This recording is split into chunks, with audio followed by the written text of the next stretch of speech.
public of how to access the meeting using Zoom, and instructions are provided on the City of Laconia's website at www.laconianh.gov. C, providing a mechanism for the public to alert the public body during the meeting that if there are problems with access, if anybody has a problem, please call 527. Fair enough.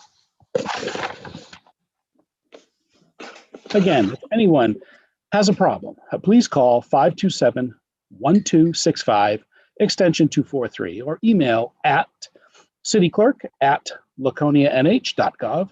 And D, adjourning the meeting if the public is unable to access the meeting. In the event the public is unable to access the meeting, we will adjourn the meeting and have it rescheduled at that time.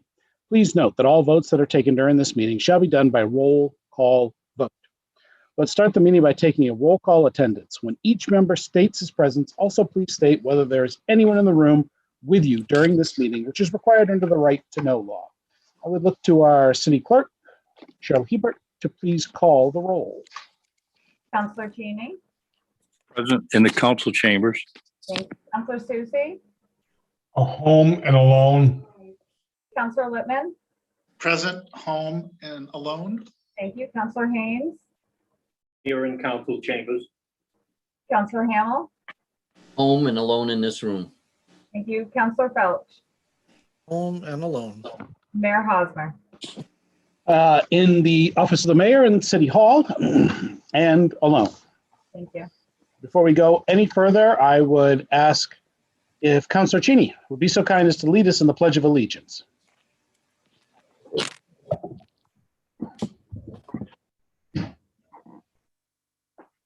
I pledge allegiance to the flag of the United States of America and to the republic for which it stands, one nation, under God, indivisible, with liberty and justice for all.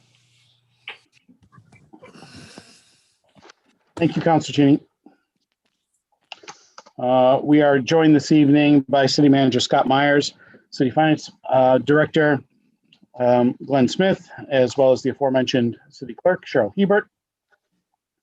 Moving right along to number 4, 5, 6 presentations this evening.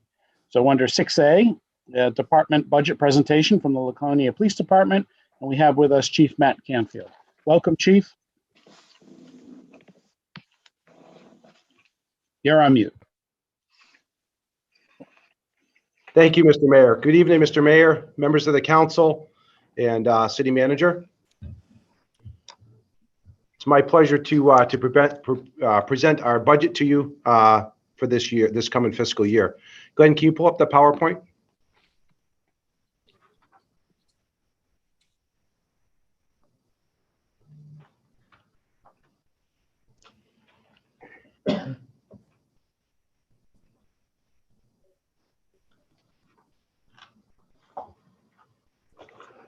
You can all see the presentation.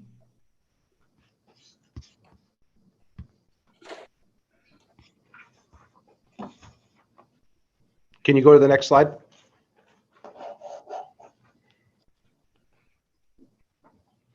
Okay, so just a recap of law enforcement across our country. In the year of 2020, there were 363 line of duty deaths. 45 of those were for gunfire, 13 vehicle assaults, 2 by vehicle pursuits. 235 officers died from COVID-19, and 8 were struck by a vehicle, as compared to 141 officers that were killed last year in the line of duty. Next slide, please. Okay, turning to the state of the department. Next slide. 2020 recap of our criminal offenses. We had 0 murders as compared to 2 in 2019, 8 forcible rapes, 13 robberies, and certainly I'm going to skip some of these and just highlight the bigger ones. But we had 17 aggravated assaults. Those would include felony level assaults, 422 simple assaults, 91 criminal threatenings, 27 burglaries, and 496 thefts. One thing to note is that in the year 2020, our auto theft numbers went up quite significantly. We had 39 stolen autos in 2020 as compared to 10 in the year 2019. Our arsons went up as well. We had 7 arson investigations versus 1 the previous year. 215 drug offenses, which is down slightly, 68 DWIs, and 137 domestic violence protective orders, with 84 violations of domestic violence orders. So certainly domestic violence remains to be one of the more common things that we deal with on a regular basis. Next slide, please. Department activity statistics for the year 2020. We responded to a total of 19,661 calls for service, which was on par and very close to the previous year at 20,000.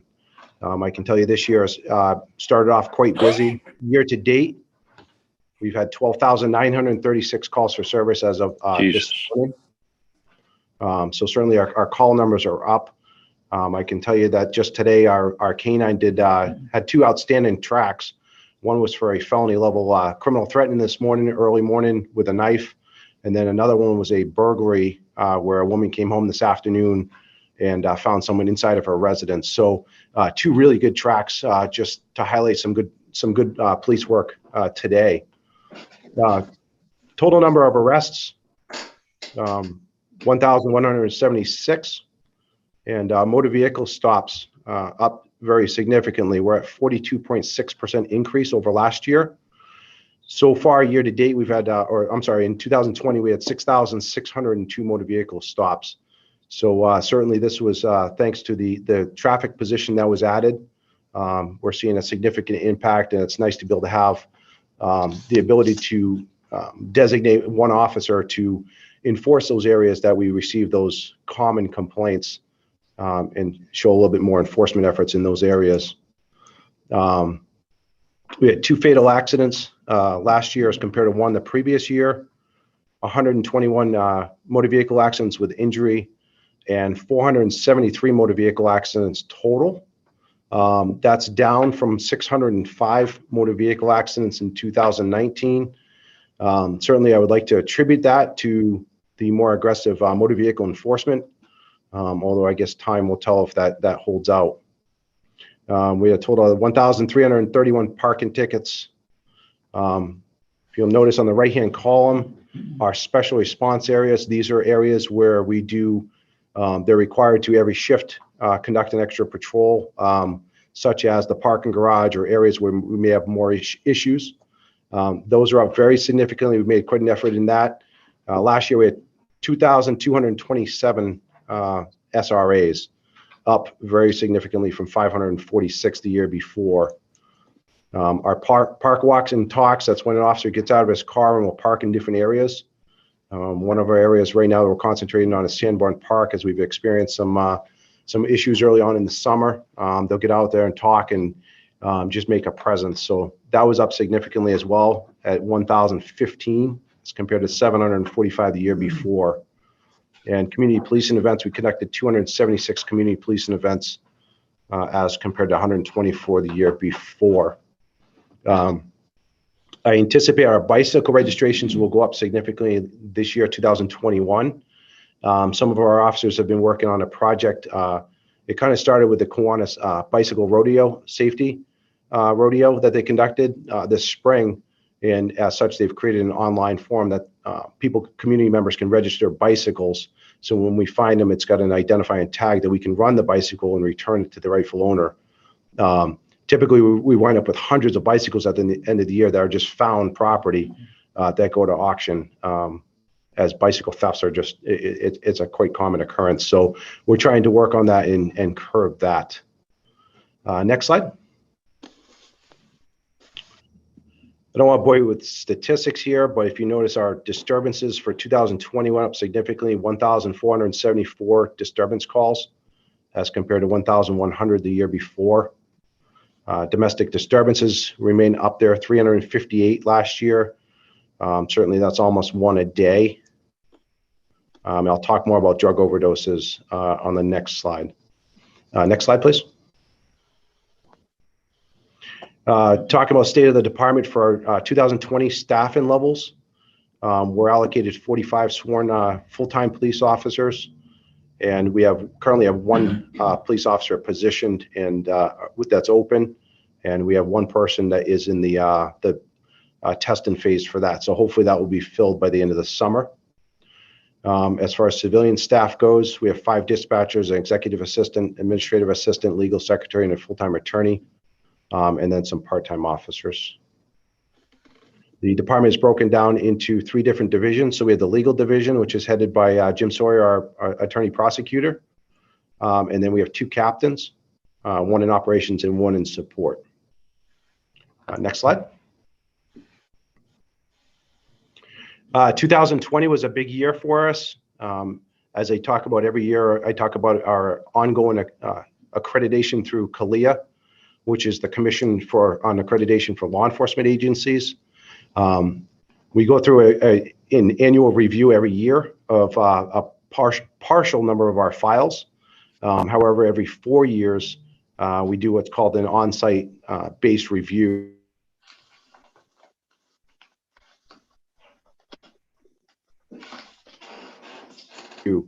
Typically, they send 2 assessors, spend 3 days with us, going through our policies, seeing things in action, and going through our facilities and visiting our cities. Last year was a little different.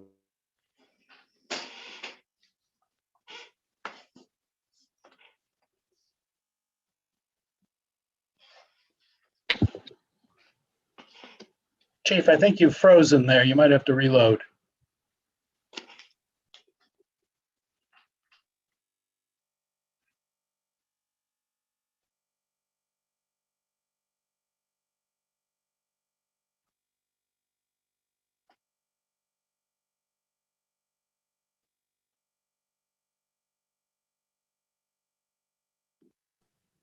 You're muted, chief.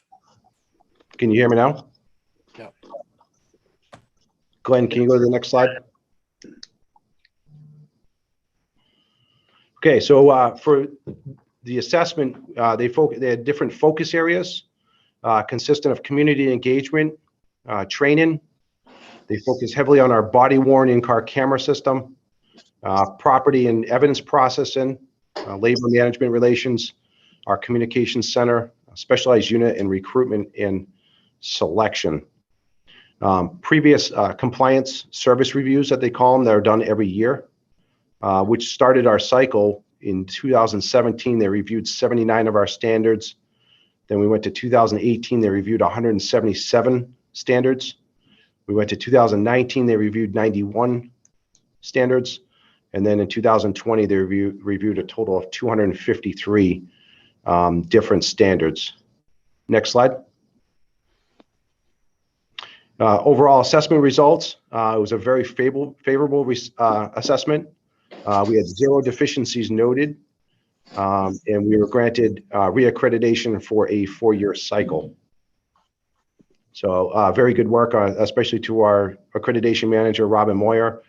Certainly a lot of work on her part, but the department in general, I can tell you that they pull officers in on a random basis, as well as targeted officers and supervisors, and just speak to them. And that's how they verify compliance on some of the in-person stuff, in addition to the standards manual. So very proud of the department that we were granted reaccreditation status, and look forward to continuing this program going forward, especially as we look at some of the issues that are happening in policing across the country, and also here in New Hampshire.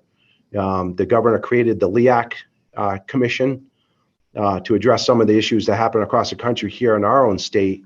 And it was a pretty proud moment when they came out with some of those findings, because some of the training requirements we've been doing for 10 years as a result of being nationally accredited.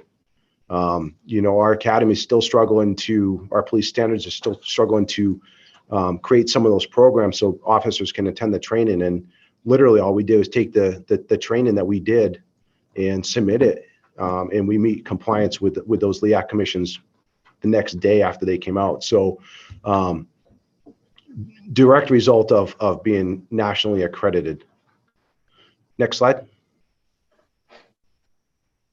On that topic, there's only 13 agencies in the state of New Hampshire out of all the police agencies that are nationally accredited. So certainly a lot of work, but it's a testament to our staff that works here and our commitment to this program.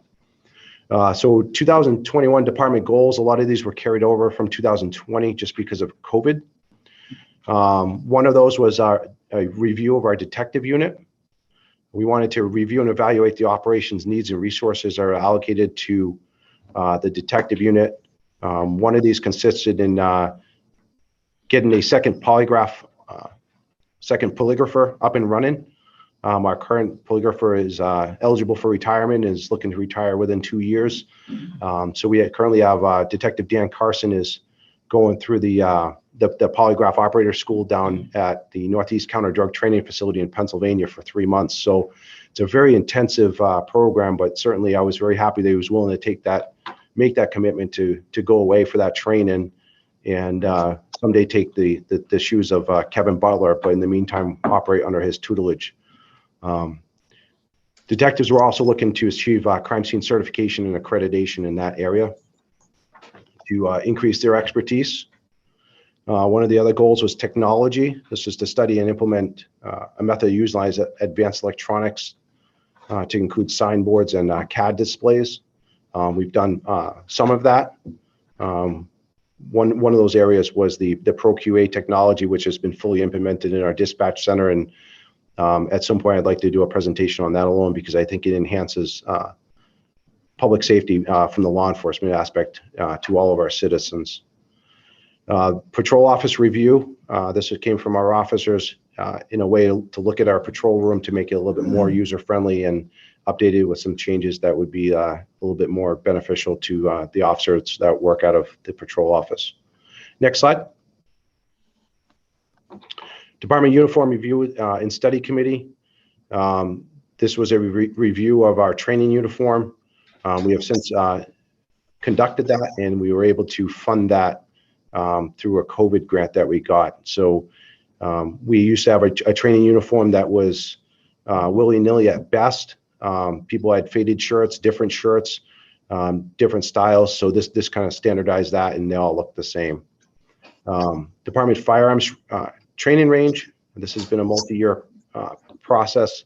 They're looking to develop a firearms training range so we can conduct firearms training here in Laconia and reduce off-shift training time, and where officers could train on shift a little bit more, and it's a little bit more readily accessible. If you're here in Laconia, we didn't have to travel to other jurisdictions in order to conduct that. So we're looking at developing a comprehensive plan that has actionable items defined by specific deadline parameters in order to present a plan to the commission, and then probably on through to the council at a later date. Next slide. A comprehensive written directive review. This is in addition to our accreditation, we want to make sure that our policies and procedures are up to date and that we look at them and we update them on a regular ongoing basis. So we're in the process of doing that. In addition, we're working to develop a recruitment video to highlight some of the really good things about the city of Laconia, why people should want to be a police officer here in Laconia, as well as to highlight some of the opportunities that this agency offers to potential candidates. This is something we could put out on social media and use for recruitment events. So we're working towards that. Next slide. Community program involvement. We're involved with many different groups. I just want to highlight a few of them.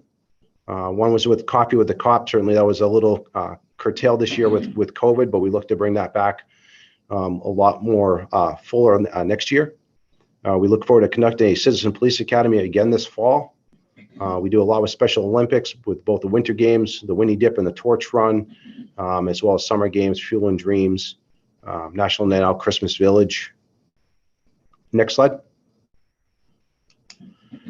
We do a lot with Make-A-Wish, Better Together, the Boys and Girls Club, Childhood Poverty Coalition, Family Violence Prevention Council, Genesis Behavioral Health, to name but just a few of the organizations that we work with on a regular basis. Not only myself or Officer Eric Adams, or but this goes through the regular line officers are involved, certainly to a lesser extent because they have other commitments, but our entire department is committed to community policing and working with all of our community partners in our community groups. So very, very good stuff. Next page, next slide. Highlights for our current budget. Salary requested 3.8 million. Special duty, 95,000, increase of $5,000. Shift differential. Overtime remains the same. Holidays increases slightly. Longevity increases slightly. Next slide, please. Our telephone line item went down by about $6,000. This was primarily due to the elimination of a dedicated repeater line. We used to have a dedicated phone line that ran from police headquarters to the Parade Road repeater site. That was eliminated as a result of the new radio system, which is up and running and does not require that anymore. It's done through satellite. Equipment maintenance went up slightly. Our training went up $5,000. Certainly training is a very big liability prevention. So we certainly emphasize quality training. Outside contracts went up slightly, as primarily because of the body camera and in-car camera project. Computer equipment went from $10,000 to $15,000. Next slide. Could you take a question, Chief? Sure.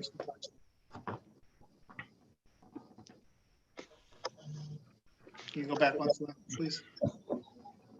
Can you talk a little bit more what's of the body camera of the increase from 169 to 239? How much of that was body camera related?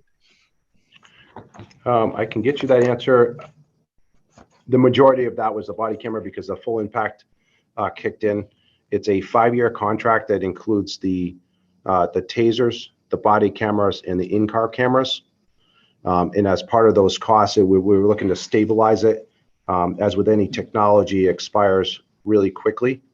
So in order to equalize that, we went to a 5-year contract that includes replacement of the body cameras at the 2.5-year mark and at the end of the contract because the technology changes. So this was a way to kind of make sure that the technology was up to date at all times, but also that we didn't have any unexpected costs because we knew the anticipated costs. So as part of that, if an officer breaks the camera due to an altercation or something doesn't work, the company replaces and fixes it. So we look to level that outside contract services out from here on out. Yeah, that makes sense. Thank you.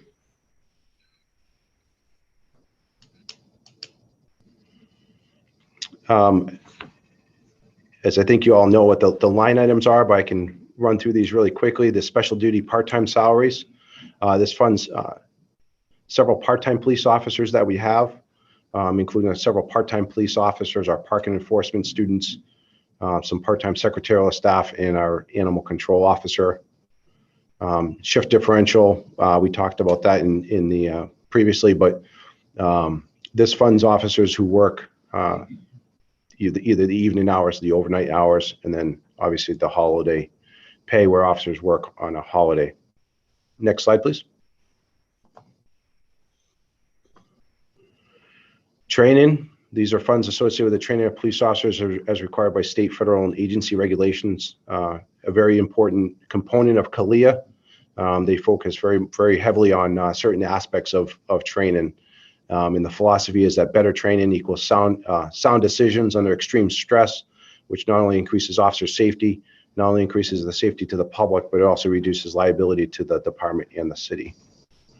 And then the outside contracted services includes everything from waste management for the dumpster, the postage meter, the phone system, some of our programs that we use like TIP 411, Guardian tracking, and then the body and cruiser camera program as well. Next slide. So the effects of the opioid crisis here in Laconia. So you see the historical data since 2014. Currently, year to date for 2021, we've had 25 drug overdoses and 3 overdose deaths. I can tell you that we've been working the overdose deaths as basically crime scenes, and that our detectives have been doing a lot of work and really look at these cases with the emphasis of bringing charges to anyone that would provide drugs that knowingly causes the death of another. So hopefully we'll see some results of that. 2020, we had a total of 78 drug overdoses, 4 overdose deaths, and 115 found needles. So by all means, our 2018, we had 12 overdose deaths, so we're certainly down from that, but this remains a very significant problem. Next slide. Next slide, I'd like to introduce Officer Eric Adams. He's going to give you a brief overview of his work. I know it's been several years since he's come and spoken about the work he does, but the work he does is absolutely crucial, and I can't thank Eric enough because he's very flexible and very, very dedicated to his position and what he does. And I can tell you, I can't tell you how many phone calls I've gotten from people that just thank him for his work and attribute them being alive were it not for him and the work that he does. So very proud of that, and I'd like to put Eric on and have him do a little bit of an overview. Welcome, Eric. Thank you, Chief, for those kind words. Thank you, Mayor and councilors. Welcome, Eric. And City Manager. I'm going to give you just a quick, brief overview. I know the Chief asked me to just be quick about it. So my position obviously has started 6 years ago. So what I'm going to do is I'm just going to run through all the things that I've done over the past 6 years in about 5 minutes. So I'll try to be as quick as possible. I know you guys want to get going. So I still chair the board of directors for Navigating Recovery of the Lakes Region, which is our recovery center that's housed here on Court Street in Laconia. So that center has really expanded. We have several employees now. We run a variety of programs. We also are embedded up in the Doorway program up at Concord Hospital, Laconia, which has a few recovery coaches that work and help organize getting people into treatment there. The programs up there have been very successful. I also still sit on the New Futures Board of Directors, which is the largest advocacy organization in the state, working on legislative policies and bills and things like that. I am the board representative for their AOD and SUD policy committee. So any policies, any legislative things that come in reference to alcohol, drugs, things like that, and what it pertains to, no matter what it pertains to, really. I work with a small committee, and what we do is we provide information as to whether or not we should support the bill or stay neutral on it or show opposition to the bill. I then also sit on the LSDA, which is, I facilitate that now. It's the Laconia Service Delivery Area. And basically it is the committee that works on homelessness within our region. That is a subset of the Balance of the State Continuum of Care, which is, there are 3 in the state. There's the Manchester, Nashua, and then Balance of the State. So I facilitate that committee now. Let's see. The Partnership for Public Health, which is here in Laconia. They actually applied for a federal grant, which was the Drug-Free Community Grant. It's a 5-year grant worth $250,000. And that is what they did was when they applied for it under the Laconia Youth Alliance. So they developed a coalition through that, which Stand Up Laconia will be eventually merging with that. And the great parts of that is that's $250,000 that goes right into our city of Laconia for drug prevention and other youth programming within our city. So I'm the law enforcement representative for that, for the Laconia Youth Alliance, as well as for Stand Up Laconia. We still have, as far as Stand Up Laconia goes, we still have 2 youth groups under Stand Up Sachems, one in the middle school and one in the high school. In September of 2017, I'm sure you guys have heard and read in the papers about the ACERT program that we started. And so I am the law enforcement contact for that. We have due to the success of the program, we actually expanded the program, and I trained law enforcement officers for the towns of Belmont, Guilford, Tilton, Northfield, and Samerton. And now each one of them runs a ACERT program through their police department. Let's see, I sit on the partnership and community wellness committee, which is a group of local organizations that oversee different initiatives within the community targeting health and wellness. Over the past 6 months, I have been working with the Governor's Council on Housing Stability. I was appointed by the governor to sit as the law enforcement representative, which targets, basically it is what it says it is. It's the identifying and working on a master plan for the state for initiating housing stability for all citizens of the state of New Hampshire. As you all know, there's the housing crisis, especially with poverty and underprivileged individuals and families. I was recently asked to sit on a statewide initiative that has to do with DCYF, and that DCYF initiative basically is working on what they call a resource guide. It'll be an app that you can use along with a website. And what it is, it's geared towards citizens of the state of New Hampshire. And so it basically helps citizens decide whether or not this is if they see an incident that has to do with children within a family setting, it basically gives the information as to whether or not this is something that needs to be reported to DCYF, or are there alternative resources that can be utilized. We are also working on a plan for mandated reporting for law enforcement, which is huge.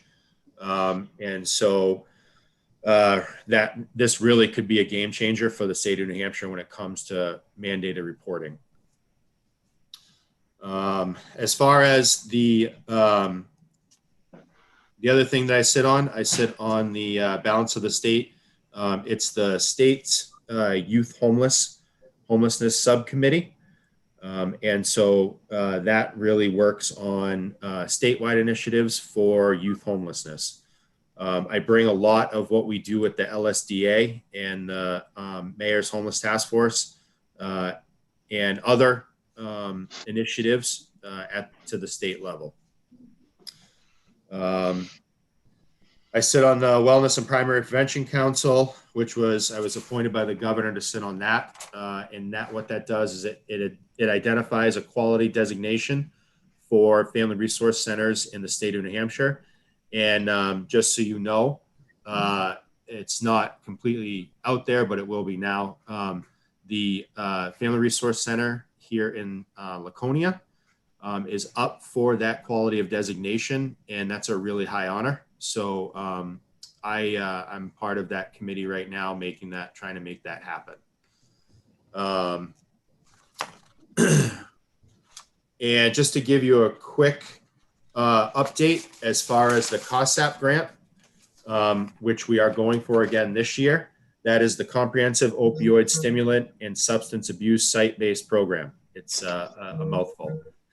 So basically that is with the Department of Justice, and we are merging the grant this time with the ACERT program out of Manchester and Muskeg Health. We have 7 police departments signed on again to participate in this. And if we get the grant, it made more sense to merge both the Prevention Enforcement Treatment Program, which works with individuals suffering from substance misuse and their families, as well as targeting youth for the initiatives. So that's it in a nutshell. I know I went probably over my time a little bit. As far as overdoses, just quick review of what we're seeing in Laconia. I know you saw the numbers, and we definitely are working hard when it comes to trying to still support those individuals that struggle with substance misuse.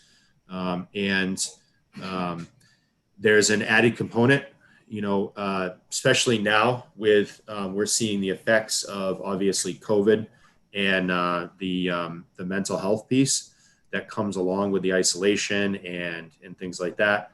And so plus we're seeing such a large increase of methamphetamine that's coming through our city, which means the overdoses, though they do go down a little bit, we do see unfortunately an increase in psychosis and other mental health issues that our officers are trying to deal with.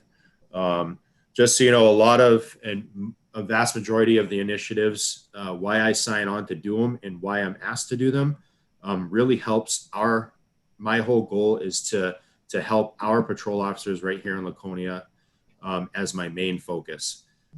Because if I can help set initiatives in motion to make their jobs easier, that makes it all worth it for me. So I think that's all I have. So I want to thank you guys, all of you, for your time. And I'll turn it back over to the chief. Thank you, Eric. Any time for questions? So I don't see why not. If you're open to questions, Chief, looks like Councilor Lippman may have one. I want to go back to Eric. If I, Oh, sure. Eric, thanks for your perseverance and involvement and everything. In terms of the remarks of making it better for patrolmen and what have you to be able to do their job, what would you say kind of would be the 3 top things that have been accomplished in the last few years in that regard? And can you take us back to maybe the very beginning and how far we've come? I think just to lend some perspective. Sure. So the top 3 I would have to say is the recovery center. When we started the initiative for the recovery center, I would actually have people, citizens calling me and saying, hey, look, I don't want druggies to be lined up on the streets of the Laconia, especially on the main street, and passed out, laying down, waiting for the center to open. We opened that center. That never happened. All we've done is increase the awareness and help a vast number of people within our community and surrounding communities, which when it comes to SUD and AOD, that takes a lot of money to work with an individual and or to provide the proper resources to get them and to keep them into recovery. Another initiative I'd have to say is just our overall awareness about what our officers do on a daily basis, and bringing, especially with domestic violence, When it comes to the awareness and the support that we can get through Lakes Region Mental Health, the hospital, the Partnership for Public Health, those are all great organizations that help assist us in providing information to the citizens of our city. The other I definitely want to say would be the ACER program. I think that's been a real game changer for a lot of us, providing an opportunity for our patrol officers in real time to be able to talk about resources that can be geared directly towards children. In retrospect, years of law enforcement experience, we don't typically gear towards children, right? We don't have as many initiatives that target children overall.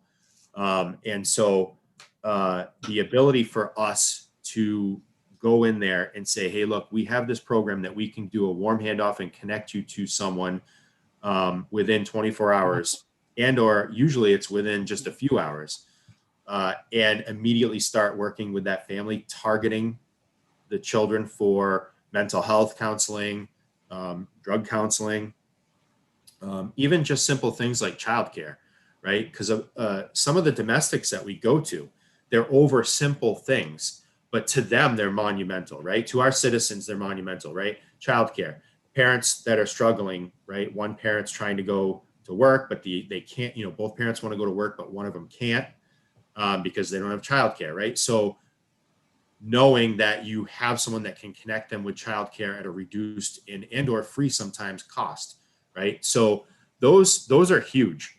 I think just, and then, so, the beginning, right? So starting in the beginning, when we started this, it really started with the fact that we were seeing overdoses, and it was pills such as methadone, oxys, right? Those were the two that were really hitting our city the hardest. And so from what we've done in the ability to really have safe places where individuals can reach out for help instead of just continuing that same cycle. And so, we had a large amount of overdoses, and we weren't getting and seeing any type of assistance within our community. And the stigma that went along with it, right? It was always in that, not in our backyard, right? That was that mentality. And what I love about this city is that we have really come so far when it comes to reducing stigma and really identifying that these are people, right? People struggle with mental health. People struggle with substance use. And so they are people, right? Above anything else, they're people, right? They have families, their brothers, their sisters. And so for us to be able to support them and provide supports for them is huge. And I think that we have been a model for the state. And I can tell you, I could go on for hours about all the state head agencies that have said that Laconia has been a huge model for the state. I hope that answers your question. Thank you, and thank you. Yes. Councilor Hamel. Thank you. First of all, Eric, I want to thank you for all that you have done and taken on personally.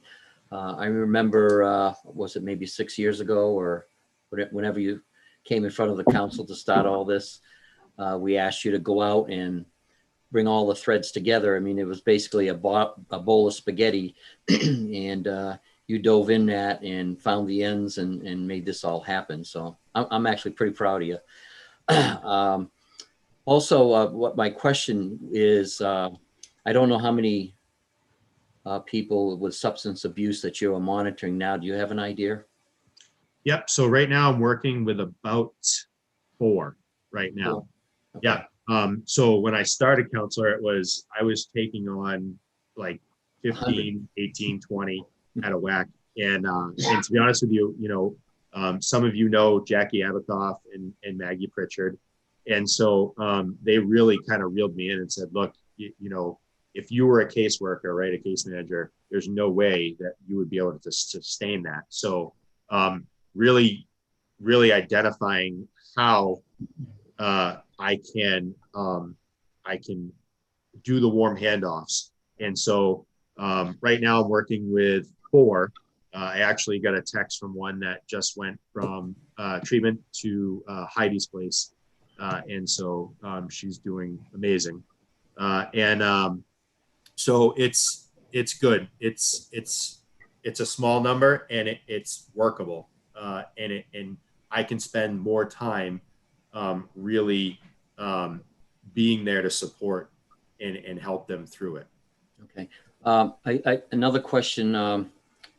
In my other job I have, I get to see a lot of drug abusers come through the system, and my question is, how easy or not easy, if that's a word, that it is to get people who are looking for help into programs? Is it readily available? Is it something that is tough to get them in when they need the help? What do you think on that? So it's definitely gotten better. Sometimes we can get someone into treatment the same day, up through the doorway. I tell our patrol officers to bring them up to the doorway, right? It's a Monday through Friday thing right now, and then partially on Saturday. So I know the governor's plan was to make it a 24-hour thing. So eventually we're hoping it'll get that way. But I tell our officers, bring them right up to the doorway, because that's going to be the fastest way to get them through. I still have contacts with all of the treatment centers that I've sent people to and driven people to. But it's actually, we have such a good system in place now that you can get someone in fairly quickly. And if it's more than, a few days or a week, I will stay connected to that individual and stay working with them. I have them check in with me, and just, making sure that they're doing what we can. And then the recovery coaches as well set stuff up so that they're connecting with them. And that's really what it is. It's not rocket science. It's just basically letting them know that you're there and that, they can get through this, and they know what sobriety looks like. They've been sober. They know how to live. And it's a matter of just getting over these hurdles. Yeah. So I guess another question would be is with as many of them that are out there, and the ones that you handle and your other co-workers handle also, do you have any idea of what percentage of those people that make it through to without not having any substance abuse for a period of time, and how long that time is? So basically, so you're asking what the percentage of individuals that I think struggling right now within our city? Relapse, maybe? Yeah. Okay. So I would probably say it's about 30 to 50%. Relapse. Yeah. And it is what it is, right? I like to use this analogy sometimes. It's kind of like, and I know it sounds weird, but it's kind of like when you make that New Year's resolution, right? Or you go to the gym, you have all those good intentions, right? And then you happen to be driving by Jordan's ice cream, right? And you're like, gosh, I just one little cone, right? And I mean, I don't want to make light of it because it's a severe subject, right? But it's difficult, and it's very hard to stay in recovery. Yeah. But it's so much better now. We as a city are in such a much better place with the resources and the amount of support that's out there than we were 5-10 years ago. Yeah. I think a lot of it too is when they get into these programs and come out is to try and instill on them, stay away from your past friends, you know? Yep. Yeah, that's a part of it. And so it's hard, especially when they go away to a 28-day treatment program and then they come back, right? But unfortunately, some of them are homeless, right? Or they're couch surfing, so which Right. they're homeless. And Yeah. so trying to get them back to a place of stability, right? When they come back, it's very crucial that they have other supports around with them until they can get into some housing. Right. So my last comment is, I hope that there's no more committees or programs that you have to get involved with. I think you got enough for you, just for yourself there. So thanks, Yes. thanks for all your hard work. And Thank you. I want you to know that it is appreciated. Thank you. Counselor Felch. Yes. Hello, Eric. Having worked with you on occasion and seeing everything that you do, I know that you always go above and beyond. So I just want to say thank you for all you do. Oh, thank you very much. None of it would have been possible without the chief. So, it's Chief Adams started this and really believed in this, and Chief Canfield has just been there to keep boosting it forward, and it's been great. So I don't want to let him down. That's Well, thank you too, Chief. Any other questions or comments from counselors? Seeing none, Chief and Eric, it's been a great pleasure getting to know you over the years of working with you. And, I think all of us here feel a great deal of pride in our police force here, not only because of the good work you do day in and day out, but also because of your commitment to excellence and always trying to be innovative and improve, and the methodology that you're using to treat some really challenging issues within this city. So I think when we think of our city, I think we can feel really confident that our police force has built tremendous reputation and certainly set a very high standard. And I just wanted to say thank you personally. And I know I speak for the council and certainly many people within the city. Well, thank you. And I certainly, I thank Eric for being here as well. And I think the council's support. When I asked Eric to do this, he said, well, I'm going to be up in Maine on vacation with my family. So Eric actually is in Maine on vacation. He zooms in from there. So, I mean, that just speaks to his dedication and certainly what he's willing to do for that job and be flexible and make it work. So thank you very much, Eric. And thank you, Mr. Mayor. Thank you, members of the council. And I appreciate the time. Thank you. Great. So moving along to item 6B on our agenda, which is department budget presentation from the Finance Department and Welfare Department. Glenn Smith, Director, will be handling both of those. So welcome, Glenn, and start right in. Thank you, Mr. Mayor. I'm not sure I can follow Police Department, though, but I'll do my best to switch gears here. And let's see if this will work.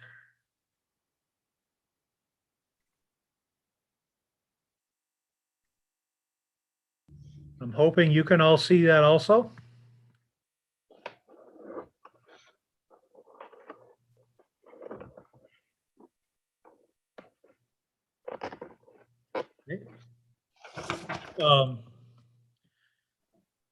So we're here tonight to talk about the Finance Department, and I'm going to rush through a bit of it because we've got quite a lot of ground to cover. As part of this presentation, would like to cover both, of course, the Finance and Welfare Department. As we move forward with this, we'll be treating both of those as a single department, since they exist as a single unit operationally. Then touching a bit on general fund revenues, focusing on moving there to FY22 highlights for the department, and then switching gears a little bit to touch on some other topics. The internal service fund has been discussed quite a bit lately, and then shifting gears to anticipated grants, and then rounding things out with the TIF district. And as always, Mr. Mayor and council members, if there are any questions as we go through, go through this, please let me know.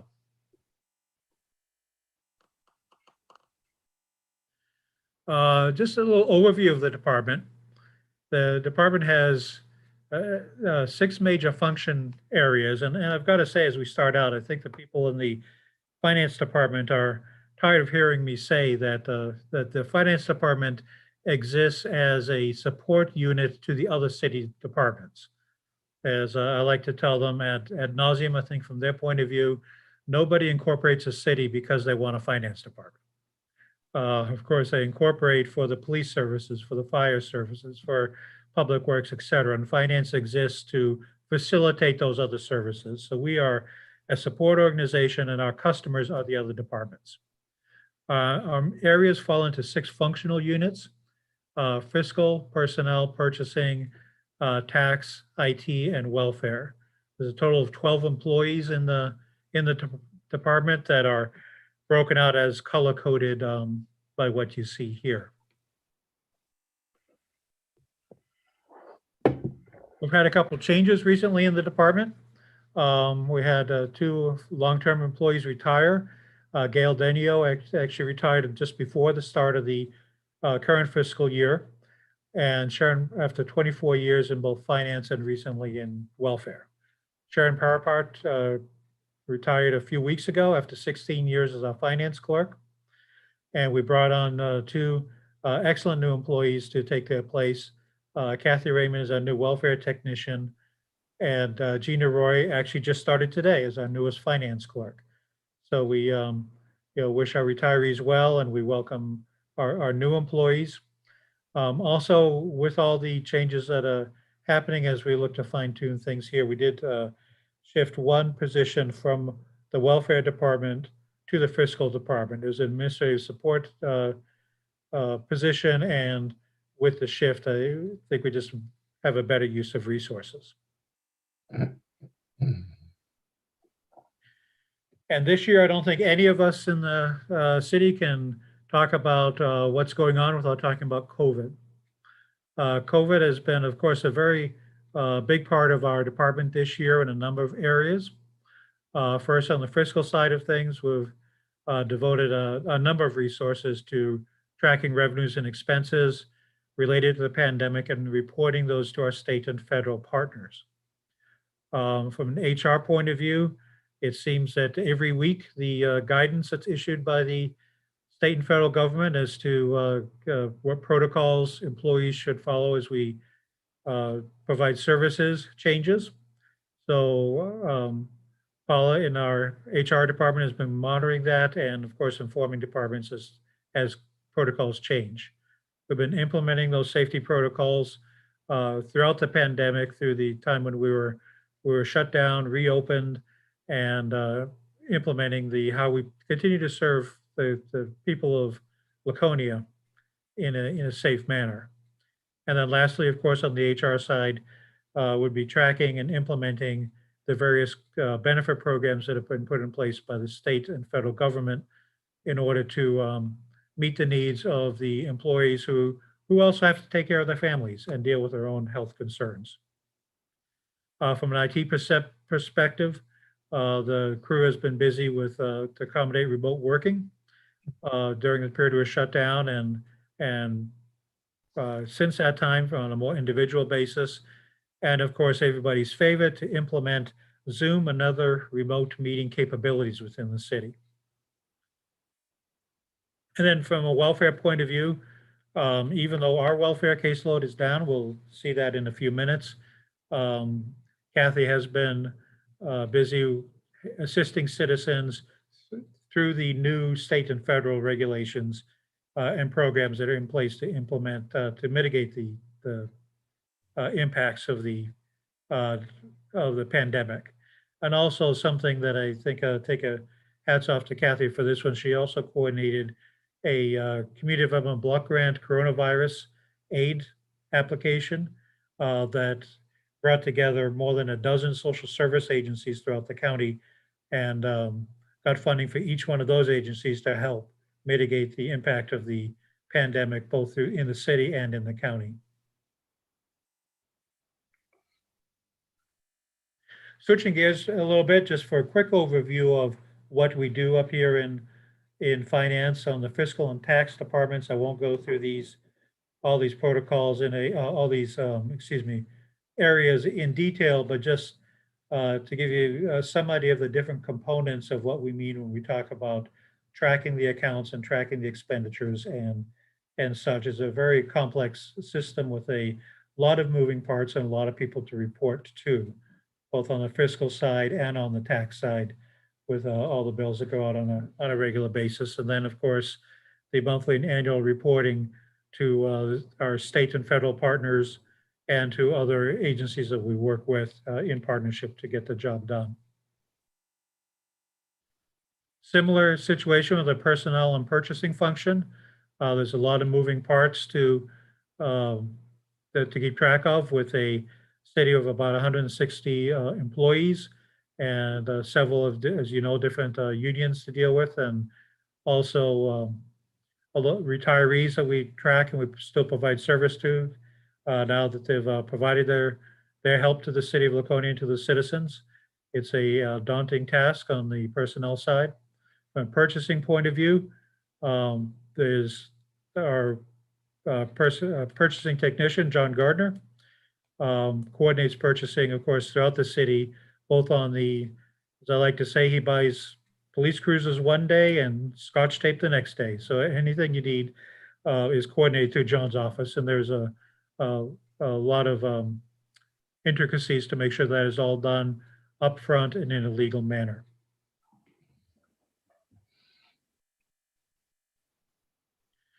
Moving on to information technology, we have a two-person team that handles IT for all of the departments in the city except for police and school, which have their own IT functions. The IT function in the city is one that is evolving both in relation to as the technology continues to evolve, and also the threats posed by potential attacks to the IT security and IT systems, as we all know, are on the rise, both locally within the state and also nationally. We are all hearing increased stories of ransomware, malware, hijacking data, and other threats to security systems. Calling your attention to the areas that are in the blue here: IT security, phones, remote access, and IT training. Those are highlighted because those are the areas that we have seen the most increase in both intricacies and demand for services, and actually areas to improve our use of technology within the city. And we're going to circle back to that later. But those are, as you say, the growth areas in the IT function.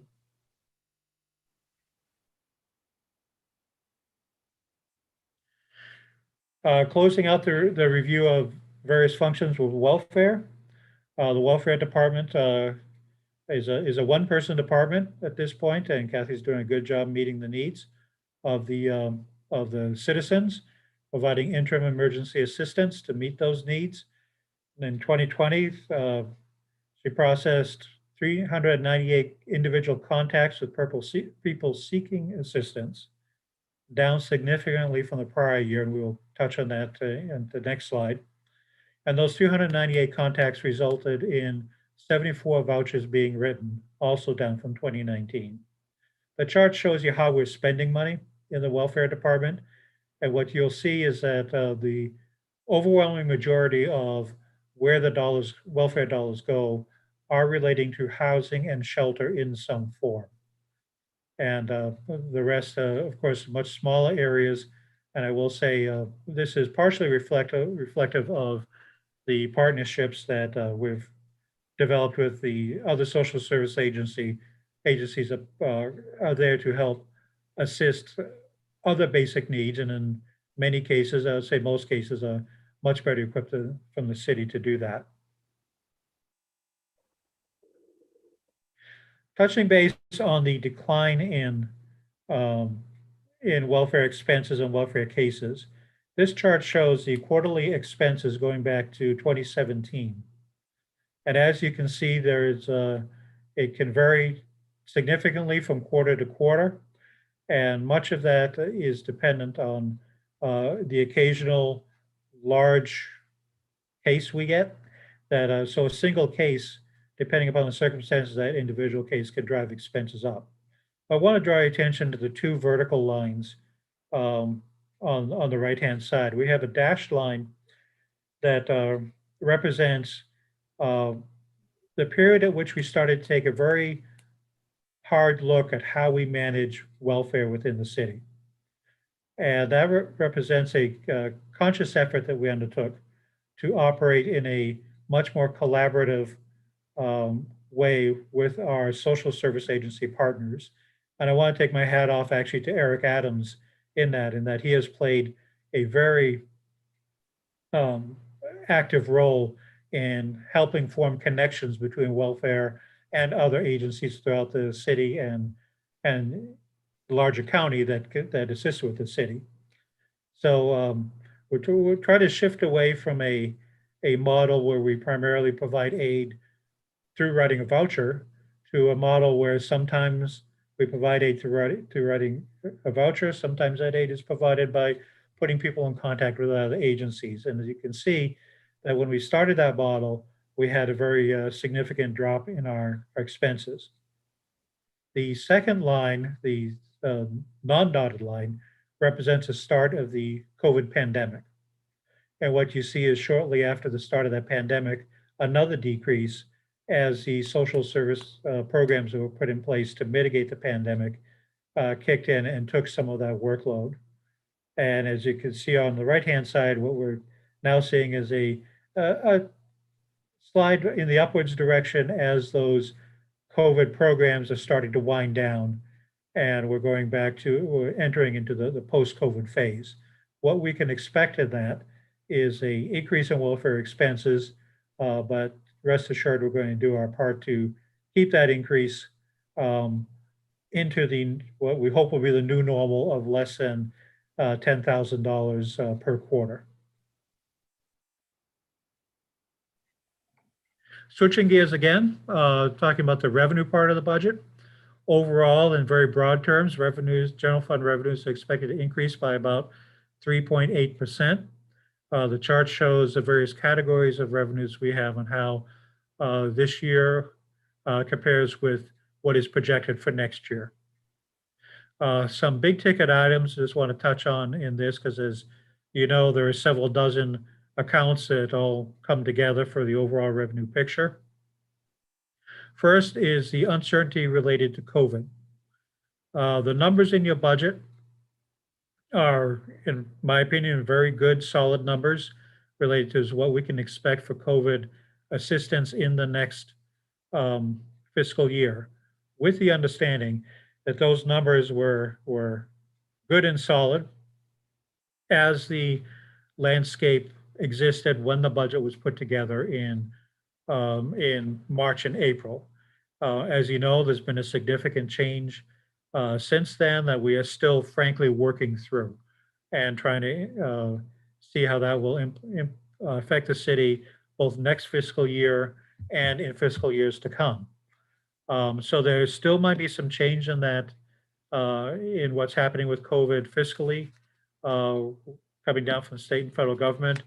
But the reason I think that these numbers are good and solid is that any change that we'll see at this point, we believe it's fairly certain will be changing in the area of more support for the city and not less. So from a moving forward basis and planning basis, the numbers that are in there, I think, provide a good jumping off point. Moving on, motor vehicle registration income remains strong throughout the pandemic and continues to rise, and that's reflected in the budget. We do have a decrease in revenue related to the interest that our funds and investments are earning. And I think, as we all know, that's reflective of what's happening in the general economy. Two other items, charges for service is up fairly significantly. And that is related mostly to what's happening at the transfer station and the increase in revenue resulting from an increase in volume. So the negative side of that, of course, is that with that increase of volume come increased expenses. that Wes touched upon in his presentation a few weeks ago. But we do see the revenue side of that here. And then finally, you'll see one of the big ticket items is about an $80,000 projected income from or revenue from the New Hampshire Interlocal Trust, our health insurance provider, which has already given us a heads up to expect a health insurance premium refund in next year in that amount. Moving on again to FY22 on the financial highlights. Most of the components of the department are hold the line proposals. We don't see any major changes in funding, but you will see some shifting from one account to another. The aforementioned shifting of one position from welfare to finance. Bottom line is not no significant changes, except in some key areas I want to touch on, and that is in the benefits area, the retirement expense are projected to be up by 26% due to the increased rates that have been announced by the New Hampshire retirement system that take effect on July 1. Health insurance expenses are expected to be up by about 11%. That is due to, in two parts. First, a 3.3% increase in rates that are expected to hit on July 1. And also what we're seeing is a shift in the mix of plan selections from new employees coming on board or existing employees who have changes in their family lives, that we see more of a tendency for employees to choose family plans over one-person plans or two-person plans, which results in an increase in expenses. On a side note on this, our operation for having people opt out of the health insurance rate with the city is still strong. And as of the last opt-out cycle, we had 44 employees who had chosen to opt out of the system with pretty significant savings to the city.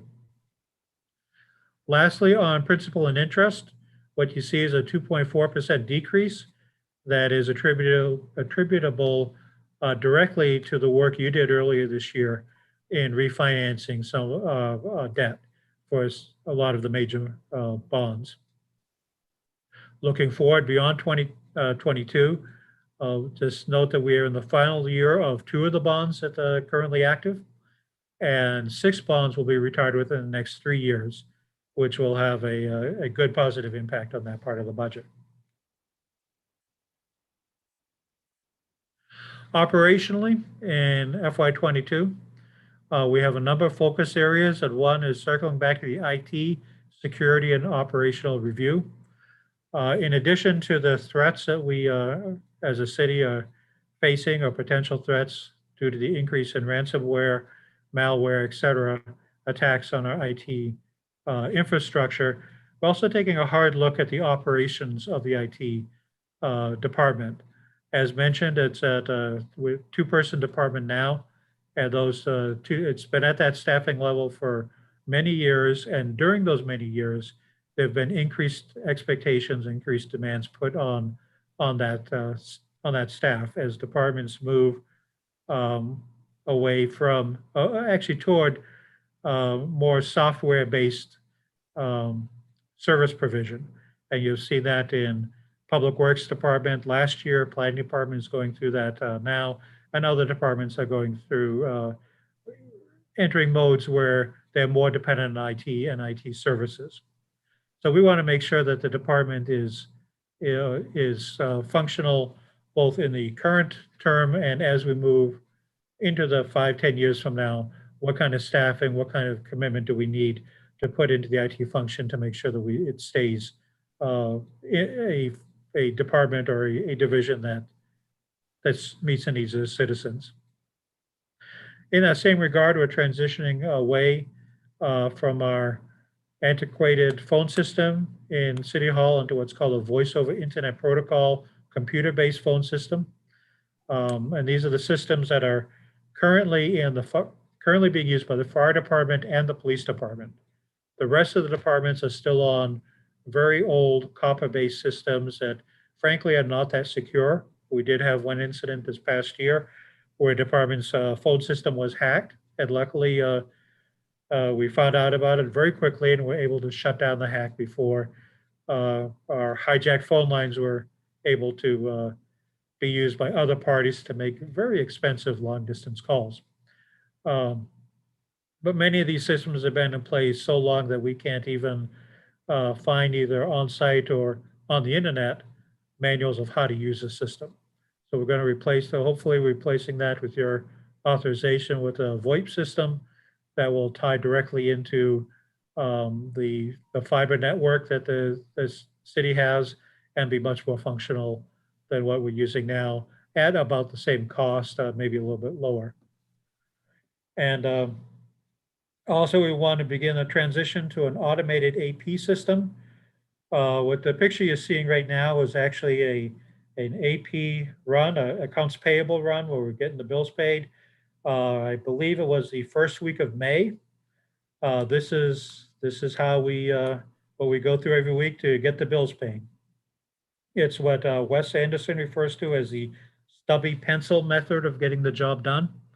And it involves a lot of paper moving from one department to another, from one desk to another, in order to get the checks out every week. It can be done much more efficiently using today's technology, and actually using technology from 10 years ago that we could implement in order to get the job done with less cost, more accuracy, and less commitment on the part of the staff. There's a similar situation with how we track fixed assets. The system we have now, I believe, was purchased in the early 90s, if not before that. And it's a very bare bones, off the shelf system that is difficult to manage and difficult to keep track of what items are in the city portfolio and what needs to move, what needs to be taken out of production and what needs to be carried there and depreciated as is accounting standards require. So we're going to be starting that particular move toward that system also. Both of these systems, both of these changes will be multi-year projects, but we're committed to getting started on those in FY22. Okay, switching tax right now, away from the finance department into kind of a review of the internal service fund, which came to the radar screen, of course, as part of the audit review this year. So I really just want to touch base on very broad terms of what the ISF is and how it operates from a fiscal point of view. Wes, in his presentation, talked a little bit about the operational side. We're talking about the fiscal side here. So the ISF was created in the 1990s by the council to track vehicle and equipment repair and replacement citywide. There are some exceptions to that. Airport and school are not part of the ISF, but most other departments are to some degree or another. The thing to remember about the ISF is that it exists as an accounting entity within our accounting system. The transactions exist on paper within the accounting system, and basically nowhere else. The ISF is not like, for example, the water department, which maintains its own bank accounts, its own sets of books, and its own fiscal entity. The ISF does not do any of that. It has no bank account. It has no checkbook. It cannot exist fiscally outside of the general fund. Just in real broad terms, the way it is designed to work. On the expense side, at the town garage is a vehicle that needs a part. That part is purchased, but it is not purchased by the ISF because the ISF does not have the ability to purchase items. It has no bank account, it has no checkbook. The part is purchased by the general fund, which on the books creates an obligation for the ISF to then owes the general fund for the cost of the part. Where does the ISF get the money to pay the general fund? it gets that money through charging the general fund services for the cost of the repair. In theory, the revenue expense sides are designed to balance out. The amount of money owed to the general fund because of purchases equals the amount of money owed to the ISF for services. The problem has been that since 2009, operating expenses have exceeded revenues on a consistent basis. So payments to the ISF have not kept up with expenses. There's a couple of reasons for this as we look back to the history. One is the way that the ISF bills the general fund departments. It's based on was based on a per hourly rate for each type of vehicle the city employs, times the number of hours that that vehicle is used. And looking back on it with 2020 hindsight, we suspect that those hourly rates were not updated as often as they should be. And so they did not keep pace with inflation. And also we suspect that the hours reported might not have been entirely what they should have been. So those two items combined.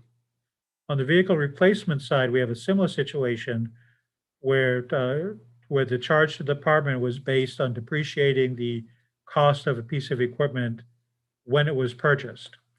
And of course, we go forward with that basis, but when it comes time to actually replace the vehicle, of course, those costs have increased. And there was no inflation factor built into those charges on the internal service fund. And we think this is all what came together to result in the imbalance that the auditors reviewed. Taking a look at the audit, this is from this year's CAFR, and what we are talking about here as far as the imbalance is what is highlighted in yellow. It's a non-spendable portion of the general fund balance of about $1.2 million. Not all of this is ISF. There are other parts in there that are non-spendable because they're committed to other items. For example, any payables or any payroll that remains to be paid as of June 30th, because June 30th may fall midweek, for example, would fall into this non-spendable part. But the majority of it is the ISF imbalance. Question then comes, how does this relate to the overall balance? And we see here another table that's presented in the CAFR. And the top circle number is, of course, the $1.2 million that was in the previous slide. And the question may ask, well, where did that money used to be? Where it used to be was in what's called an assigned portion of the general fund balance, which you can see from FY19 to 20 went down from $1.8 million to about $970,000 directly because the ISF portion was bumped up to the non-spendable part of the general fund balance. That is a number we are talking about here. And that is a number that we feel we can fix by essentially just transferring to the ISF the funds that are on paper owed to the ISF. And with your concurrence, we can bring that to you by the end of this month and take care of that this fiscal year. And then that problem will be behind us on the historical side. Now, of course, the question then asks, what does that do with our total general fund balance? And if you look at the total general fund balance, well, two numbers here. First, I want to call your attention to the unassigned general fund balance. And we see that's that goes up and down and changes from year to year. But one thing you will see is that it is not impacted at all by this ISF situation. We are talking just about the assigned and non-spendable portion of the general fund and the total general fund balance, which you can also see has been ratcheting upwards as years go by. And I feel that's directly attributable to this kind of artificial portion of the general fund balance that is on paper owed to the internal service fund. Once this comes off our books, what you'll see is probably our total general fund balance going back to about what it was in 2015 and 2016, which is probably a more realistic number.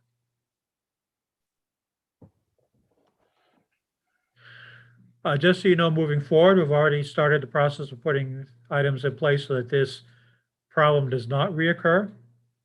We have, for accounting purposes only, separated the ISF into two separate funds, a repair fund and a replacement fund that you'll see in the budget. I will say that that is only for internal purposes. The ISF, for as far as the auditors are concerned, still remains a single fund that are added together at year end to come up with a total balanced picture. But it's easier for us to manage on this side if we do not mix buying a new cruiser with fixing the new cruiser in the same fund. We've changed the methodology by which the ISF charges the general fund, so it's no longer done by an hourly rate charged per vehicle per hour used. It is now done on an allocation of resources based on a floating average of work orders and time spent, time and money spent by the town garage in repairing vehicles, and that's allocated to each department based on historical usage. And that is a much more accurate way of ensuring that the amount that's charged to the general fund departments is what it needs to be.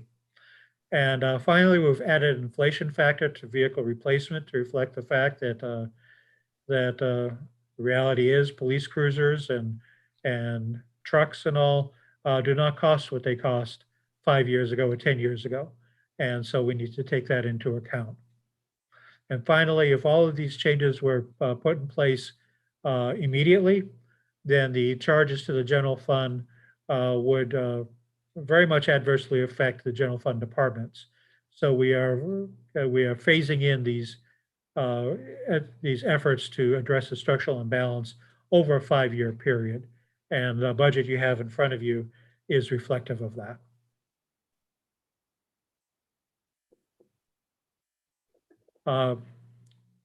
Changing tracks one more time, I just want to touch very briefly on the anticipated grants in your budget. And they are at the beginning of the budget, and they're also listed in Budget Resolution 2109. And this is just for informational purposes only, to just kind of bring a little bit of a spotlight onto those grants for which we'll be having a public hearing later on this month. The numbers in the left column are those that are in the resolution as presented. Since we put the budget together and drafted that resolution, a number of other grants have come to, grant opportunities have arisen. And so we plan on bringing a proposed amendment to 2109 to you later on this month. And I'm really presenting this now, just in case any of these are grants that you would like some more information on before the budget is passed. Please let, of course, Scott and myself know, and I'm sure we'll get that information to you. So this is all the grants in the budget except for police, which is very active in the grant area and warrants its own slide.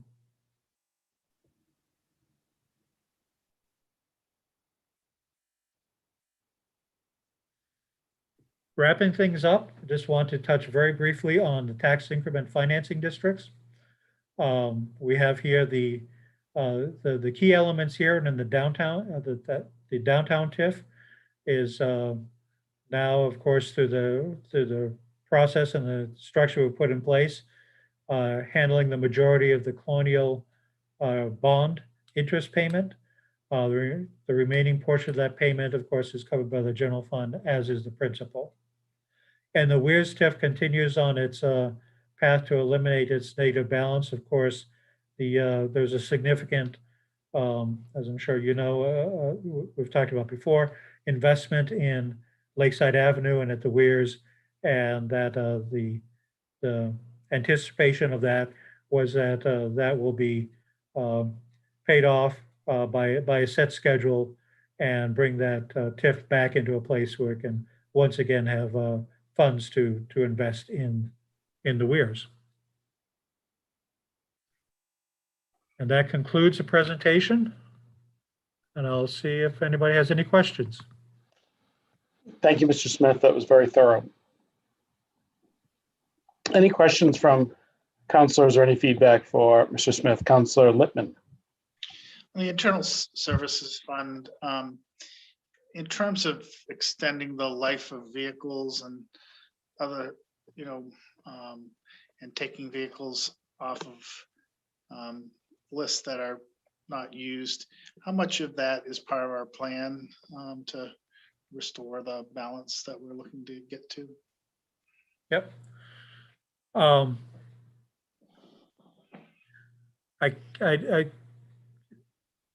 The part of your question, Councilor Lippman, that deals with extending the life of the vehicles, I feel is more of a operational point of view, and would probably be best answered by the folks who are actually repairing the vehicles and see if we can extend their life.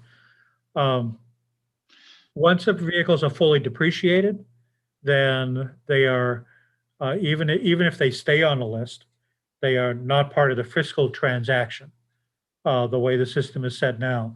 That said, and in fact, we've already started this process for this year, go through a fairly intensive process of weaning out the fixed asset list and making sure that accurately reflects what is on the what is in the system. That said, that is getting those vehicles off the system is not as easy as one might think, and that is going back to what I talked about early on. One of our focuses is to get a fixed asset management system that is much more appropriate for a city of our complexity and our size. Literally, the system we have was a $200 package bought off a shelf many years ago, and I'm sure at the time it was probably cutting edge, but I don't think it's really kept up with what the needs of the system, what the needs of the city is now. So we're working on that within the framework of what we have, but we want to move toward a much better system. Glenn, I guess I'd just like to take it back to, I don't necessarily agree it's only an operational issue that in terms of the, if you will, repair and maintenance to get an extra year out of something, it's, it's like there's planned obsolescence and then there's actual obsolescence, right? And, getting one more year out of all of our equipment, whether it be cars or trucks or what have you, isn't just a function of repair and maintenance. It's a function of kind of like what's our expectations for newness, if you will. And that's not to say that there's a crying to just to get new, but I'm just saying I think that with a little Yankee ingenuity, we can maybe make things last longer than we do at times, and that's going to help with that balance. And I think that's going to be part of our operational strategy, but it's really a financing strategy of how much we have to buy new all the time. Sure. I think that's probably a good, prudent investigation to take at this point, and we can certainly add that to the overall picture of what we'll be looking at. I appreciate your explanation and the good work you're doing. Thank you. Thank you. Thank you, Councilor Lippman. Any other questions for Mr. Smith? Seeing none, Glenn, as you have known, because I pass along feedback I get from the public who've come in contact with you and your staff. And it's been overwhelmingly positive over the past year and a half or so. And I just want to say that's just I think a great thing. It's a great reflection of the professionalism that you've brought to the department and the work that you do. So thank you to you personally, as well as all of your staff and the people that follow your lead. Thank you, Mr. Mayor. Appreciate hearing that. Okay, seeing no further questions or feedback, let's move along to item number 6C on our agenda, which is the department budget presentation. Administration with Scott Myers, our city manager. Well, thank you, Mr. Mayor, and I'll kind of clean up some loose ends here for you tonight. Since I did a PowerPoint when I presented the budget back in April, I won't do another one tonight, but I'll just kind of walk you through a few key pages of the budget book. I do want to thank Glenn and his team for everything that they do, especially in this COVID times. Glenn has been the ringmaster, so to speak, of all departments in tracking expenses and programs, and not only for the public, but for our employees. And, you know, when he says they're behind the scenes and they're there to serve the other departments, it's true. You don't ride down the road and say, oh, there's a nice park, or there's a fire engine, or you know, DPW is fixing a guardrail. You know, you don't see finance out there, but they certainly play a key role, and Glenn and his team do a great job with that. So thank you, Glenn. So I will start you on page 9. We're just going to bounce through a few pages here of the budget book. So if you have questions, feel free to jump in along the way. After tonight for presentations, what remains a week from tonight at 6 o'clock is the water department and the library. So if there's something in this book when I finish tonight that you have questions on that are not water or library related, either ask them tonight or bring them up at some other point in the near future, because that will wrap up our presentations. So on page 9, that's the administration. So that's basically my office and my administrative assistant, Nancy Brown. Some expenses in there for conferences, council, payroll is in there as well. Our supplies, a small couple of line items for economic development and travel, but that's pretty much a two-person operation. No real changes this year. As the council knows, when you voted my salary, it was the 1.2% is reflected in this budget, which is the CPI that we're using as for the tax cap in this budget. So if you turn to page 13, I believe probably most of the departments have touched on some of their capital requests and or what I've been able to fund within this proposed budget. So drawing it down pretty much to the bottom, if you compare to last year, we had $1,685,000 in cash for capital. This year, we're up just short of 100,000, so $1,780,000. And you can see what was funded, and you can also see what items were not funded. I know a couple of the counselors sit on the CIP committee, so you've gone through all of these various presentations and ranked them and scored them. And on the following pages are small descriptions and the dollar amounts with them. I do want to point out, though, that with the $300,000 that the council transferred out of the school teacher contract reserve account several months ago, if you move up under the parks section, the second section down on the capital page, we use some of that $300,000 to move forward with the downtown tree replacement phase 1, and also the commercial turf care equipment. So the purchase for the turf care has been made. We're operating those pieces of equipment now, and we're out to bid hopefully this week on the downtown trees, because there are several components. Some of it's removing trees, some of it's laying down concrete and that type of stuff. So it's not just as simple as a nursery coming in with some trees and going into existing holes in some cases.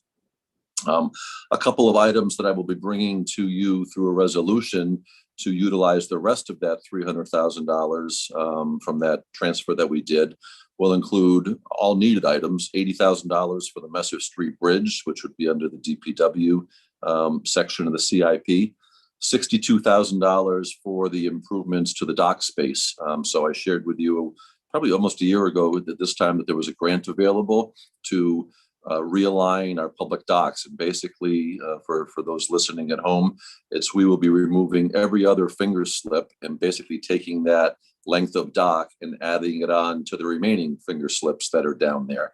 And the purpose of doing that is our docks are too tightly spaced for today's boats. And what maybe 30, 40 years ago, 4 boats would have fit in. Now the boats are bigger, they're wider, and boats come in and tie up at the furthest most point, and we're not maximizing our space. So by spreading the docks out, we will get much better usage and bang for our buck. So we are in line to get a grant of about $160,000. A $62,000 match is what would be our local share. So that'll be one of the items I'll bring to you. Also $20,000 for doing some significant maintenance on our gravel roads so that they hold better and are easier to plow. And then $50,000 for Weirs Boulevard drainage. So those collectively with the items you've already funded come up to $288,000. So when you think of it, we've got basically another $300,000 in capital purchases that we'll be paying cash for just coming from a reserve account that'll put our overall cash use for capital items in this budget of over $2 million, which is a nice number when you look at it as a percentage of the overall budget. On page 23 shows the one item that we are proposing to debt finance, and the council's already seen this, and the finance committee has authorized the issuance of a bond. So this is the Elm Street Road reconstruction. The $40,000 there requests the partial interest payment in year one. So that number will go up in the future years, but that's what's in the budget right now. Turning to the next page, on page 24, a couple of catch-all items that we refer to as administration non-departmental. Some of these tie into public relations, employee service rewards, helping with the Christmas luncheon that we do and the employee appreciation cookout that typically happens in the summer.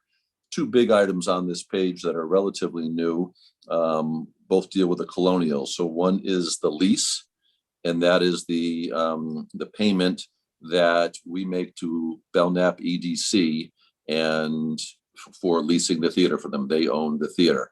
There is a revenue side, a revenue piece to it of what Belknap EDC pays back to the city for the borrowing that we did. So the net is probably about $40,000 or $50,000 expense to the city when you net out the revenue that's on the revenue page on finance. We did not take over the operations of the Colonial on January 1 this year, and that's what this budget had planned for. Obviously, this was designed and presented to you basically as COVID was hitting last year. None of us knew the effects, and part of the construction was slowed down because of the number of contractors could work at one time. So we were planning on phasing it in 6 months in last year's budget, 6 months in this year's budget. We didn't spend. We spent less than 2 months in operating expense because we took over the theater on May 24th, I believe. So we had 4.5 months of funds that were not needed to pay to Belknap EDC for lease of the theater.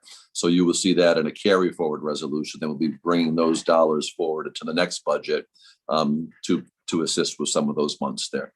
The second item that's in there is the Colonial operations. That's the $12,000 a month that we pay to Spectacle Management, and in turn they operate the theater. They take all the risk reward in booking the acts. They pay all the utility bills, the cleaning of the theater, all of the day-to-day operations fall on Spectacle. So that $144,000 again was phased in 2 pieces, and the second $72,000 is built into this budget. So that's the biggest driver of what made the numbers jump on that page. Turning to page 26, these are basically some of the local service agencies that the city supports in various manners, everything from the senior center, community action program, visiting nurses, Chamber of Commerce, Wow Trail, Lakes Region Mental Health Center, Boys and Girls Club, and there's money in here for Milfoil. So all of those there, and there's pretty much status quo, not a huge amount of change as you run down that page. Page 35 brings you to the assessing functions. A couple of years ago, we contracted for our assessor. So the assessor is a contracted service and not under the salaries for the employee line item. But we still have 3 full-time positions that are city employees and plenty of institutional knowledge with those folks who respond to phone calls and emails and work with residents across the counter and that type of stuff. So we think it has worked very well. And you can see, going back a couple of years where salaries were 160, 170,000, they're down, even 5 years later, down under 130,000. If you go toward the bottom of that page, you can see the jump up in outside contracts, and that's what was driving it.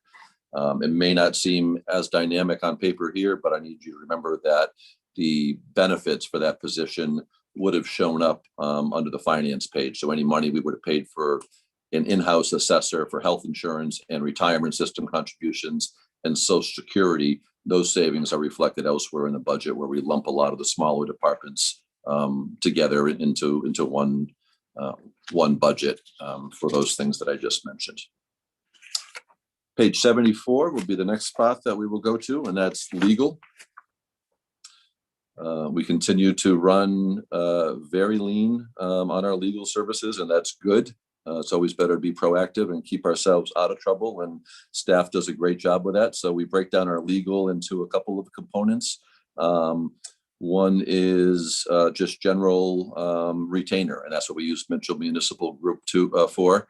And they basically provide service on a monthly basis, and we kind of true it up at the end of the year, and they track how many hours city staff has used for certain items, and we kind of see how the year went. And most years, we're slightly over or a little bit under, and it seems to be working well for everybody. So we really haven't had much of a change in our retainer fee. I mean, you can look at going back to 16, 17, our legal counsel there was $40,000, and this year, it's proposed to be $44,000. So staff uses it wisely, and again, using it prudently though to keep us out of trouble. Another big change that we've done in my time here is in negotiations. We used to use outside counsel to come in and lead the labor negotiations, and that probably stopped in around 2013. So do we fund a little bit of money just so we can have a labor attorney look at grievances or look at arbitration cases or review changes to things like the Affordable Care Act or other contract changes? Sure. But from something that was a $15,000 or $20,000 line item, we still budget 10 just to be on the safe side. But we've used less than $1,000, all the prior years where we actualized it. So, and then we have a fund that we use for litigation, the outside things that aren't covered under our day-to-day general counsel. But still, the city operates with this proposed budget, all of its legal services for under $100,000 a year. We'll move on to page 111. I really should make the city clerk do this because this is her part, but I'll be nice to her tonight. So this is the city clerk's function. Again, all of our records, minutes, vehicle registrations, marriage licenses, certified copies of birth certificates, all of that stuff happens in through this, and obviously elections I'll get to in a second. That's on a different page. But again, no major changes within the clerk's operation, small increases just due to the salary line item and contractual obligations there, but really status quo. They do a great job. We'll probably look to go back to evening hours, the first Tuesday of the month at some point, maybe this fall, as hopefully, the COVID numbers stay low a little bit. And we had started that about, I'm going to say 2.5 years ago. Cheryl's going to nod. So we did it at the clerk tax office. And then we also did it downstairs in the planning land use, because sometimes people needed to come in and get an electrical permit, and they work till 5 o'clock and we close at 4:30. So we extended hours on I think it was the first Tuesday of the month to go to 6 o'clock, and we kind of tracked, and it wasn't great numbers, but those who did come in certainly appreciated it. And we just scheduled staff a little bit differently, so we didn't add any expense, and our departments were creative in making that happen. And so we'll get back to that a little bit probably this fall as hopefully things ease up a little bit. So no real change on the clerks. 2 pages later, page 115 is the last item I have for you tonight. This is elections. This pretty much speaks for itself. For the year that we're in right now, we will certainly exceed the number that was budgeted, just because of the additional protocols and safeguards that were in place for the elections this year. I know Councillor Haynes and Councillor Felch in particular, who worked the wards, know exactly what went into it. But remember, there was some COVID-specific election funds that were available that we've applied for. And even though you'll see an overage in this account when we close out the year, remember, we got, I want to say, somewhere in the ballpark of $12,000 to $15,000 sticks in my head that we got reimbursed for, specifically for election PPE and the additional cost of mailing the ballots, which was significant. So those costs were tracked, what was above the normal for us, and reimbursement was there. So those are really the pages that I have for you tonight. Again, we will be bringing the carry forwards to you. So those are typically the, for the most part, capital type of items that for whatever reason we haven't completed using those funds by the end of June 30 this year, but they're still needed. So we'll do those carry forwards. And again, the transfer for the capital projects that I outlined for you, and then the updated grants, which is important because we've identified a few more grants that either we know we will get or we're hoping to get. And we'd rather get those in front of you and make them a part of a budget amendment so we can do it now. So I'm happy to stop there and take questions anyone may have.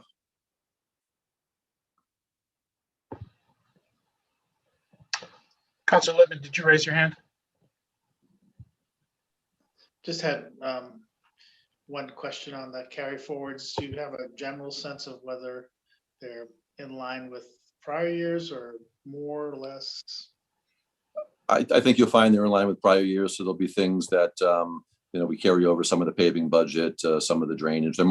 The lion's share of them are probably in public works, just for timing of projects and money's not being spent.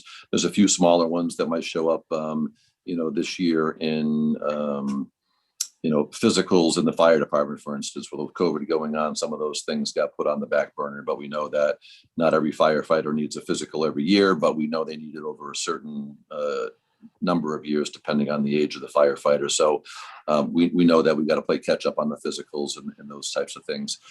Just from the timing, there's some unspent money in milfoil, and we know we can never have enough money in milfoil. So we've got some milfoil work occurring in right now in the next couple of weeks, I believe, in one area of Paugus Bay. And then later on, I believe in September, in another area of Paugus Bay. So, just the timing of when we go out to bid and some of that work gets done. But typically, it's in the capital items, which we know that we need. Glenn has put together something good where we, last year with COVID, where we underspent our welfare budget, but we don't know what we're going to look like as far as the impact in the welfare office. Post-COVID, we transferred $37,000 of unspent funds for welfare last year and put it into a reserve account. His proposal, in which I concur with, is to transfer another $13,000 this year, just so we cap it at $50,000. There's no need to just keep putting money away for the sake of putting money away, but we feel $50,000 is a reasonable number, especially when some of these programs do end. We'll have a little bit of a safety cushion there as well. So I think, Glenn, unless I'm missing something glaring, you can nod or shake, but those are the gist of the carry forwards. Yeah, yes, Scott, that's a very good overview on that. The only thing I can add is that there are a significant number of carry forwards in the sanitary sewer fund related just to the sewer system and work that Wes and his crew is doing over there. Yeah, and you are going to see one, the library, in order to get open and deal with books that the public touched and all that type of stuff, did a lot of extra sanitizing in order to keep their operations there and safe. So they spent some of their maintenance on that was intended to be some smaller, true maintenance repair type of projects. They spent that budget there. At the same time, they underspent significantly on salaries this year by being closed and some employees not comfortable, coming into the workplace, et cetera. So generally speaking, we don't carry forward salaries that are unspent for reasons out of your control. But in this case, there will be a small transfer that is going to come. We'll request that comes from library salaries to go back to the maintenance, because that maintenance funding was spent on additional sanitizing. So we feel that's a valid reason. So looking forward, again, as I said, we've got water and library next week, and that'll wrap up the true presentations. We've got June 21st, which is 2 weeks from tonight, as just a general budget discussion night. So a chance for you to hash over everything we've done and see if you like where things are, or if you want to propose adjustments to the budget and see if your proposal has consensus amongst other counselors. I always like the way the Mayor Engler did it. He said, if you want to add money somewhere, be prepared to come in and identify where you're taking money from, because we just can't add to this budget. We are right up at the threshold. So kind of keep that in mind. At a 10,000 foot view, we're watching what's happening with the state budget right now. So the Senate passed their version of the budget. I've got to believe the House is going to want a committee of conference, and they will have to agree to that by this week. I think it's by Thursday.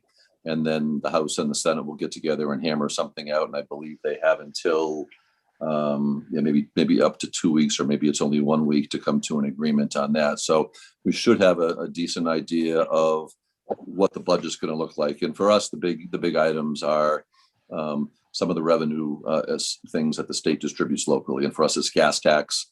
And we know, just based on the past 12 months of people not traveling as much early on and working from home and not commuting to work and stuff, we know gas sales in terms of volume are down. So we're expecting to take a hit there. How much, we'll have to wait and see, because the economy has rebounded and people are out and about a lot more this spring. Rooms and meals, the Senate proposal actually increases the distribution from its current level of around 21% up to 30%. So we've got to wait and see what happens between the House with the Senate's version. The downside to what the Senate did or didn't do is, for the last 2 years, we had revenue sharing from the state surplus, and no one had the expectation the state's going to have a surplus come this June 30th. But we had gotten about $390,000 each year of the budget in what's referred to as revenue sharing, and that is not occurring. So on one hand, we'll get more in rooms and meals potentially. On the other hand, we'll lose an equal amount ballpark in revenue sharing. So once we get a sense there, we'll firm up our numbers. And as I had said, if you recall back in April, we've plugged in some placeholders. And as the pieces come together, we'll know what we may want to transfer from the money that came out of the Biden administration with the American Rescue Plan. There's dollars there that we can backfill for lost revenues and for other items. So once we know how the state budget looks, we'll bring you the other pieces of the puzzle and put it all together to reflect how we think this is going to look. We do not need to, by charter, adopt our budget until the fourth Monday in July. So that puts us out to as late as July 26th if you need it. Certainly, if we work through things on the 21st and we get a good handle on where the state budget is, and if we're ready to do something on June 28th, we're fine. We'll be holding the budget public hearings next week. So we've already had a first reading. That'll be the public hearing and the second reading. So procedurally, we're on track after next week's meeting. But that's the overview from where I sit on how the next 5 or 6 weeks could play out, and we can be flexible and accommodating and put the information together as it firms up for us.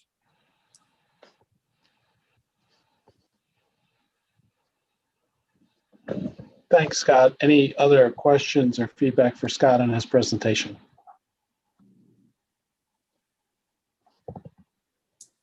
Seeing none, I think you're off the hook, Scott. All right.